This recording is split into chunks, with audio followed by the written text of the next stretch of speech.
கர்த்தருடைய பரிசுத்த நாமத்திற்கு மகிமை உண்டாவதாக.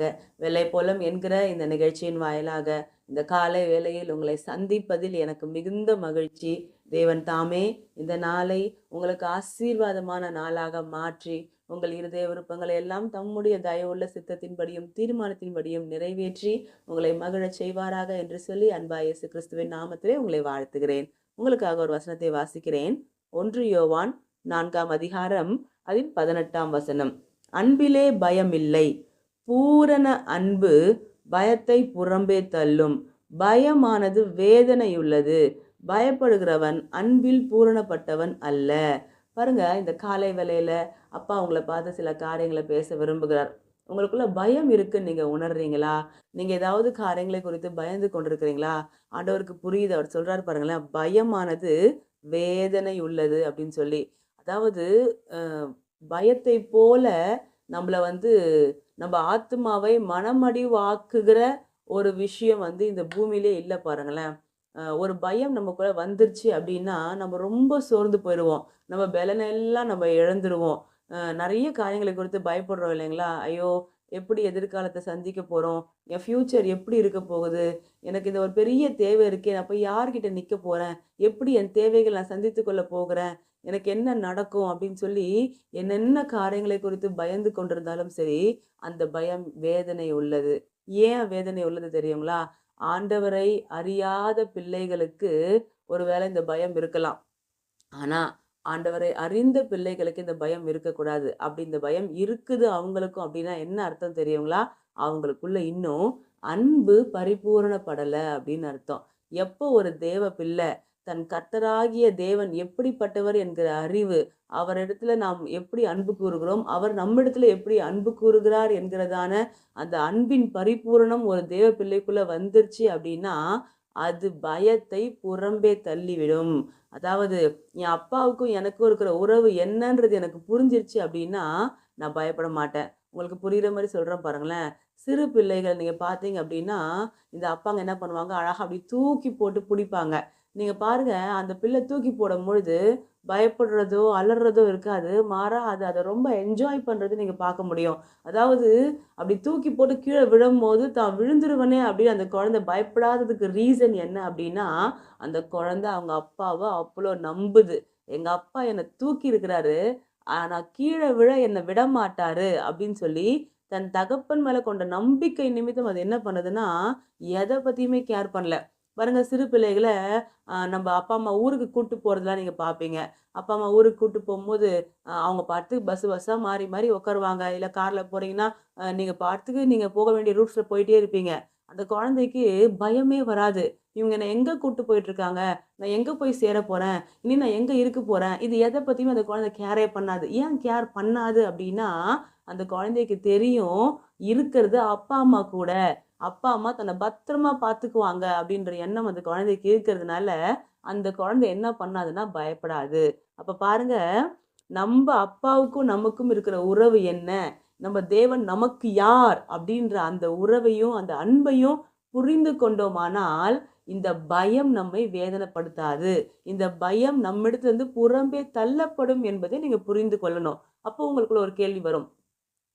இந்த பயம் வரும்போது இன்னொரு விஷயம் நடக்கிறது என்னன்னா, நம்பிக்கையின்மையினால தான் பயம் உண்டாகிறது. என்னால் ஆண்டவரை முழுசா நம்ப முடியல. அந்த தருணம் வரும்பொழுது தான் பயமும் ஒரு மனிதனுக்குள்ள வருகிறது என்பதை நீங்க புரிந்து கொள்ளணும். சரி, இப்போ ஒரு கேள்வி. எப்படி இந்த அன்பை நான் தரித்து கொள்வது?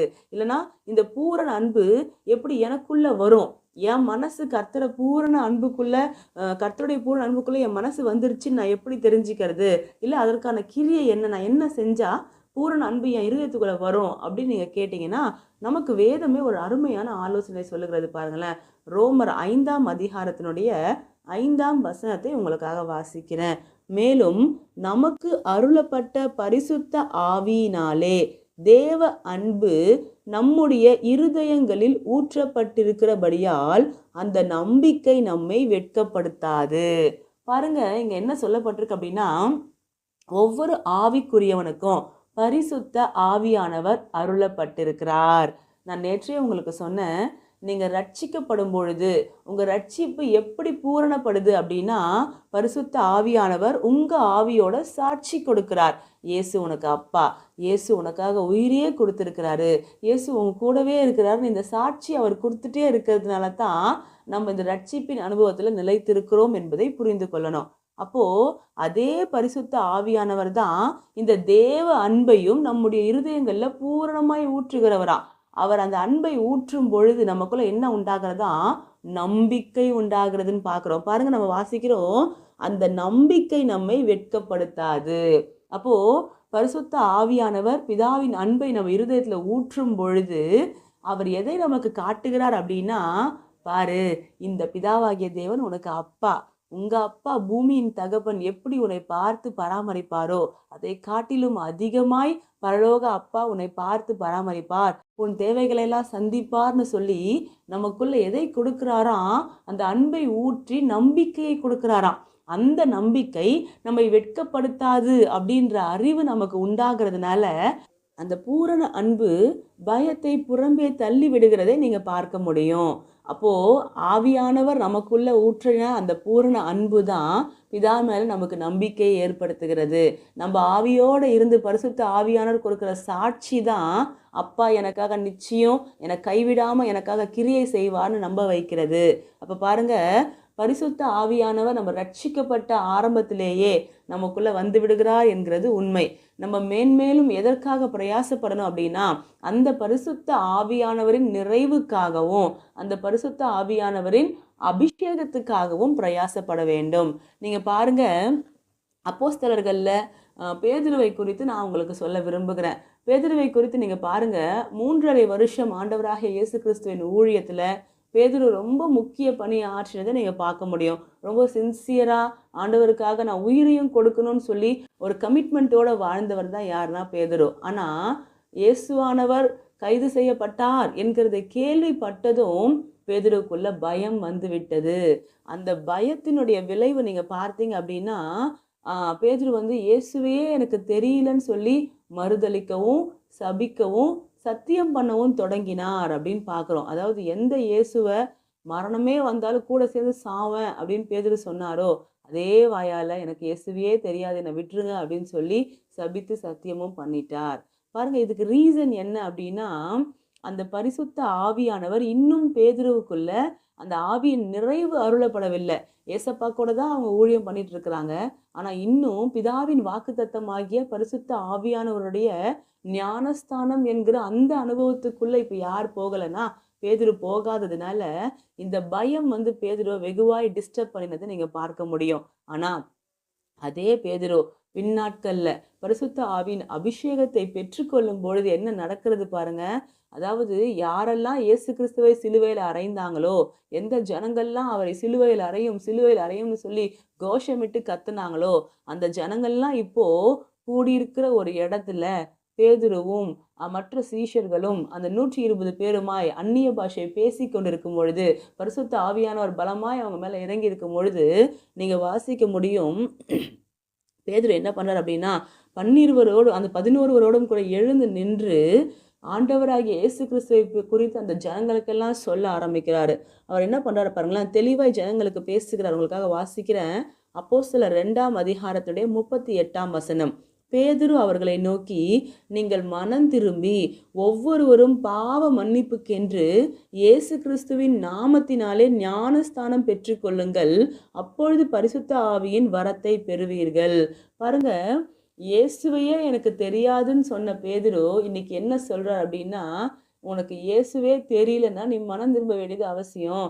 நீ மனம் திரும்பி இயேசுவை சொந்த ரட்சகராக ஏற்றுக்கொண்டு ஞானஸ்தானம் எடுத்துக்கோ, அப்ப இந்த பரிசுத்த ஆவியானவர் உனக்குள்ள வருவார்னு சொல்லி அவர் பேசுகிறத நீங்க பார்க்க முடிகிறது. அப்ப பாருங்களேன், எந்த இயேசுவை தெரியாதுன்னு சொன்னாரோ இப்ப அதே இயேசுவை பேதுரு அறிக்கை செய்கிறார். எந்த ஜனங்களுக்கு முன்னாடி? எந்த ஜனங்க இந்த பேதுருவை குற்றப்படுத்தி சிலுவைக்கு ஒப்பு கொடுத்துருவாங்கன்னு சொல்லி பயந்தாரோ அதே ஜனங்களுக்கு முன்பாக. இன்னும் நீங்க வாசித்தீங்கன்னா அடுத்து இருக்கக்கூடிய அதிகாரங்கள்ல இயேசுவானவர் அரெஸ்ட் பண்ணப்பட்டு எந்த இடத்துல விசாரிக்கப்பட்டாரோ அதே இடத்துல பேதுருவும் கொண்டு போய் விசாரிக்கப்படுவார். அப்புறமா அப்போ பார்த்தீங்கன்னா அப்பயும் பேதுரு இயேசு கிறிஸ்துவை தைரியமாய் பிரசங்கம் பண்ணுகிறத நீங்க கேள்விப்பட முடியும். அப்ப பாருங்க, ஒரு பயம் பேதுருவை வெகுவாய் வாட்டினது. ஆனா அந்த பயம் ஒரு கட்டத்துக்கு மேல பேதுருவுக்கு இல்ல. அந்த பயம் பேதுருவுக்கு இல்லாம போனதுக்கான ரீசன் என்ன அப்டின்னா, பேதுருவுக்குள்ள வந்த பரிசுத்த ஆவியானவர். அவர் ஊற்றின அந்த பூரண அன்பு பேதுருவுக்குள்ள இருக்க பயத்தை புறம்பே தள்ளிவிட்டதை நீங்க பார்க்க முடிகிறது. அதே போல தான் உங்க வாழ்க்கையிலும், என்னுடைய வாழ்க்கையிலும் கூட பயப்படாம இந்த கிறிஸ்துவ வாழ்க்கைய நம்ம வாழுவதற்கு நமக்கு பரிசுத்த ஆவியின் அபிஷேகம் அவசியம் என்பதை புரிந்து கொள்ளணும். அபிஷேகம் இல்லாமலே வாழ்ந்துடலாம். அந்நிய பாஷை பேசாமலே ஓடிரலாம். அப்படி கிடையாது. இது நம்மை பலப்படுத்தும். இது நமக்கு பெலன் என்று சொல்லி வேதத்திலே வாசிக்கிறோம். இதுதான் நம்ம பயத்தை புறம்பே தள்ளும்னு வாசிக்கிறோம். ஆவியானுடைய அபிஷேகம் தான் நமக்குள்ள விசுவாசத்தை பெருகச் செய்யும்னு வாசிக்கிறோம். அப்போ அந்த அபிஷேகத்தை நாடி அந்த அபிஷேகத்தின் நிறைவுக்குள்ள இருக்க பிரயாசப்படுவது நம்மை வெகுவாய் இந்த உலகத்தின் பிரச்சனைகளுக்கு பாதுகாக்கும் என்பதை நம்ம புரிந்து கொள்ளணும். பாருங்க, கிறிஸ்டியன் லைஃப்ல ஒரு மிகப்பெரிய கிஃப்ட் என்ன அப்படின்னா, பயம் இல்லாத ஒரு வாழ்க்கை. நீங்க பார்த்தீங்கன்னா, உலகத்தின் மக்கள் ஒரு பிரச்சனையை பார்க்கும் பொழுது, ஐயோ! இந்த பிரச்சனைக்கு நான் என்ன பண்ண போறேன்னு தெரியாம கலங்கி தியங்கி கொண்டிருக்கும் பொழுது, ஒரு ஆவிக்குரியவனுக்கு அந்த பயம் வருவதில்லை. ஏன் அப்படின்னா, அவனை நோக்கி கர்த்தருடைய வார்த்தை புறப்பட்டு வருகிறது. கர்த்தர் சொல்றார், "நீ பயப்படாத, நீ கலங்காத, நான் உன் கூட இருக்கேன். நான் உனக்கு ஹெல்ப் பண்றேன். இந்த பிரச்சனைய நான் டீல் பண்ணுவேன்" அப்படின்றான். இது வந்து ஒரு ஆவிக்குரியவன் நம்புகிறான். இந்த நம்பிக்கைக்கு ரீசன் என்ன? உள்ள இருக்கக்கூடிய பரிசுத்த ஆவியானவர்.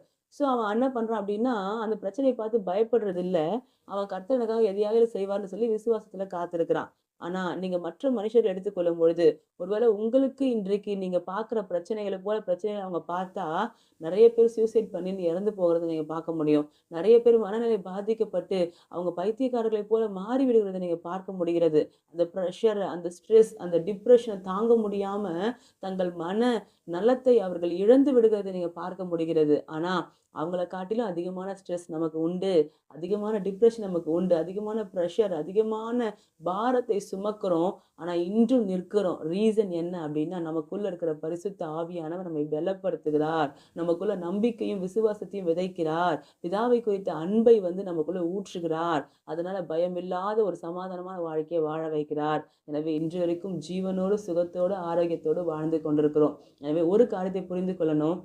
பயம் வேதனை உள்ளது. இந்த பயத்தோடவே நம்ம இருக்கணும்னு சொல்லி தேவன் விரும்பல. நீங்க வேதத்துல வாசிக்கும் பொழுது இப்படி சொல்லப்படுகிறது, பயப்படாதே என்கிற வார்த்தை வேதத்துல 366 முறை வந்திருப்பதாக சொல்லப்படுகிறது. என்ன சொல்றாங்க தெரியுமா? அதாவது ஒவ்வொரு நாளும் கர்த்தர் நம்மை பார்த்து பயப்படாதன்னு சொல்றார். ஒவ்வொரு முறையும் கர்த்தர் மனுக்குலத்தை பார்த்து பேசும்பொழுது அவர் பயன்படுத்தின முதல் வார்த்தை பயப்படாத. ஏன் தெரியுங்களா? இந்த கிறிஸ்டியன் லைஃப் நமக்கு கொடுக்குற மிகப்பெரிய கிஃப்ட் என்ன அப்படின்னா, பயத்திலிருந்து விடுதலை. நம்ம பயப்படுறத தேவன் விரும்பவே இல்லைங்க. அதாவது பயம் வந்து கர்த்தரை அறியாத வரைக்கும் நமக்குள்ள இருக்கலாம். ஆனா கர்த்தரை அறிந்த பின்பு அந்த பயத்தோட வாழ்ந்து கொண்டிருக்கிறோம் அப்படின்னா, இன்னும் கிறிஸ்டியன் லைஃபோடைய பெனிஃபிட்ஸை நம்ம பெற்றுக்கொள்ளவே இல்லைன்னு அர்த்தம். எது பெனிஃபிட்டு? கிறிஸ்டியன் லைஃப்ல நமக்கு கிடைச்சிருக்க மிகப்பெரிய பெனிஃபிட். கிறிஸ்டியன் லைஃப்னு நான் சொல்லும்பொழுது, ஆண்டவரோடு கூட இருக்கிற வாழ்க்கை குறித்து பேசிக் கொண்டிருக்கிறோம். மதத்தை குறித்து பேசல, கிறிஸ்டியானிட்டியை குறித்து பேசல. ஒரு தேவ பிள்ளை தேவனோடு வாழ்கிற ஒரு அனுபவம் இருக்கும் அப்படின்னா, அவங்களுக்கு கொடுக்கப்பட்ட மிகப்பெரிய கிஃப்ட் என்ன அப்படின்னா, அந்த பயம் இல்லாத ஒரு வாழ்க்கை. அந்த வாழ்க்கைய உங்களுக்கும் எனக்கும் தேவன் கொடுக்க விரும்புகிறார். எனவே அந்த பூரண அன்புக்கு நேராக நம்ம நகர்த்தப்படுவோம். பயமில்லாம நிம்மதியா வாழ்வோம். நீங்க பயப்படுறத தேவன் விரும்பல. நம்ம அவரை நம்புவோம். ஜெபிக்கலாம். பரலோக தகப்பனே, ராஜா உம்மை ஸ்தோத்தரிக்கிறோம். உமக்கு நன்றி செலுத்துகிறோம். ஆண்டவரே, இந்த பயத்திலிருந்து ஒரு விடுதலை கொடுக்கும்படி அப்பா எங்க மத்தியில வந்து நீங்க பேசின கிருபைகளுக்காக நன்றி செலுத்துகிறோம். இந்த வார்த்தையை கேட்ட ஒவ்வொரு கர்த்தருடைய பிள்ளைகளின் வாழ்க்கையிலையும் பயத்திலிருந்து ஒரு பெரிய விடுதலையை நீங்க அவங்களுக்கு கொடுத்து அவங்கள நடத்தணும்னு சொல்லி அன்பாய் உம்மை நோக்கி விண்ணப்பம் பண்ணுகிறோம்ப்பா. ஆண்டவரே, பூரண அன்பு இருதயங்களில் ஊற்றப்படும்படி பரிசுத்த ஆவியானவர் ஒவ்வொருத்தருடைய இருதயங்களுக்குள்ளும் கடந்து வரும்படி உம்மை நோக்கி விண்ணப்பம் பண்ணுகிறோம். தேவனை குறித்த நம்பிக்கை எங்களுக்குள்ள பெருகட்டும். எங்க வாழ்க்கையை ஆசீர்வதிங்க. இயேசு கிறிஸ்துவின் நாமத்தில் ஜெபிக்கிறோம் பிதாவே. Amen. Thank you. God bless you.